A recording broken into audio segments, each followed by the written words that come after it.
Let's keep it Lakers-centric. So Luka, face of the franchise now. I think it's been well documented. Took him to a Backstreet Boys concert. I think that cemented his place as the face of the Lakers franchise. But you got LeBron, been there now, I believe, year 8, year 23 overall. Second team All-NBA last season. He deserved it. He got my vote, second team. I had him second team. But 6th in MVP voting. Had to opt into the final year of his contract for the first time in his career.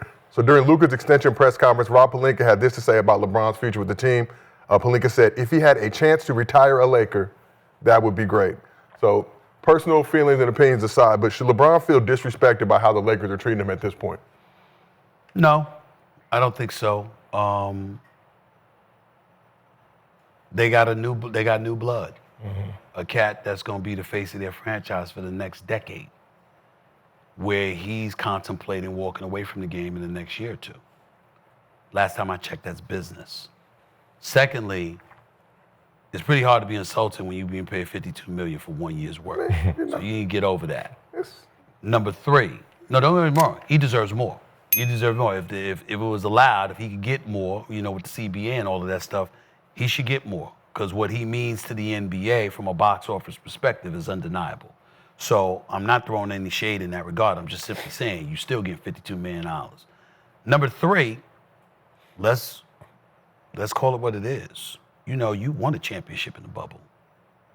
Kyle Kuzma didn't have to be going after that. Alex Caruso didn't have to be going after that. Kentavious Caldwell-Pope and others didn't have to be going after that. We might look at them now and say, okay, that's passé. Certainly not in the case of Caruso, who just won a title in Oklahoma City. But we might look at other cats and be like, oh, you know what, so what, they're going. But in the immediate aftermath of that championship, you still needed those cats.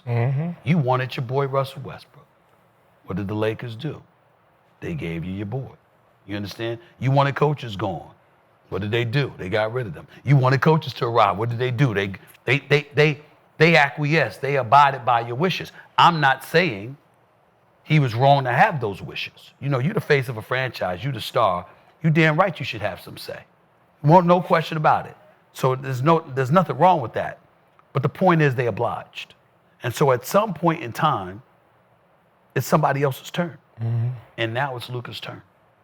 And so because it's Luka's turn, you could be playing with others, but you're playing with that brother who is a global iconic brand, who is good in terms of his numbers, even in the postseason. It's like him and Jordan only, what he does. And so when you look at it from that standpoint, it's hard to begrudge that. It's hard to have a problem with that. It's like, there's a new star in town. That doesn't mean that your star has to descend. You go out on the court and you can show you still that dude. But this brother is that special, and that can't be ignored. So back on August 2nd, Luka Doncic agreed to a 3-year max extension with the Lakers, keep him in LA until at least 2028, which also makes him eligible to sign a projected 5-year deal for more than $400 million down the road. Luka been looking slim and trim this summer, focusing on his diet and workout regimen, balling with Slovenia in Eurobasket. Obviously still has a chip on his shoulder based on how that Mavs situation ended with him getting traded to the Lakers. But what are your expectations for Luka in his first full season with the Lakers? I think that the Lakers are title contenders. I do not think by any stretch they're favorites, but they're being I think J.J. Redick did a hell of a job last year.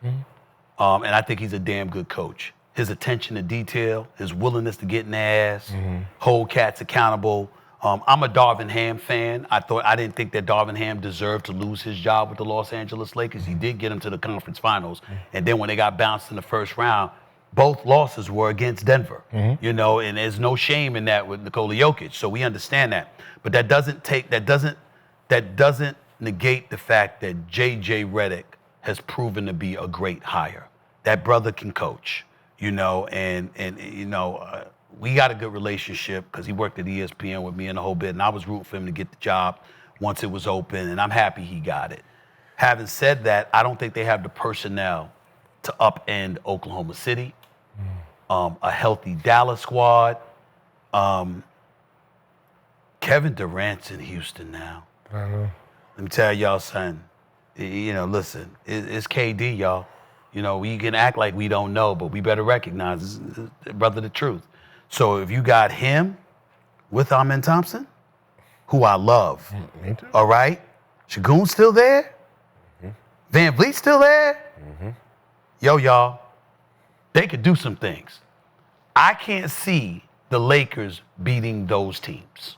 And they weren't even the ones that knocked them out. It was Minnesota who sent them home. You know? And Ant-Man's game ain't going anywhere. He's going to continue to elevate. So when I look at Luka, here's what I love about him being in shape. What I love about him being in shape is that, okay, so can we ask you to play some defense now? I mean, people were blowing by you. I mean, hell, it looked like I could blow by you. I mean, damn. What, you going to play some defense? I mean, because you got to do that because everybody, listen, he had an injury-marred season last year. He was out of shape, plus he got traded, so psychologically he was messed up. The brother still averaged 28, 8, and 7. Mm-hmm. There's Luka we talking about here. He is special, okay? So we can't ignore that. And I expect him to be even more lethal offensively this upcoming season. And I don't expect any slippage from LeBron because I think that he's defied Father Time for so long. I expect him to continue that because the one thing we can never question about him, he's always in phenomenal shape. He takes care of himself. Mm-hmm. But who else you got? Who else is Austin Reeves gonna step up? Lemon Daddy. You know, Daddy. I mean, Lemon Daddy. You know, I'm just saying they got to do something. I just think that it's not that they're a bad team; they're a good team.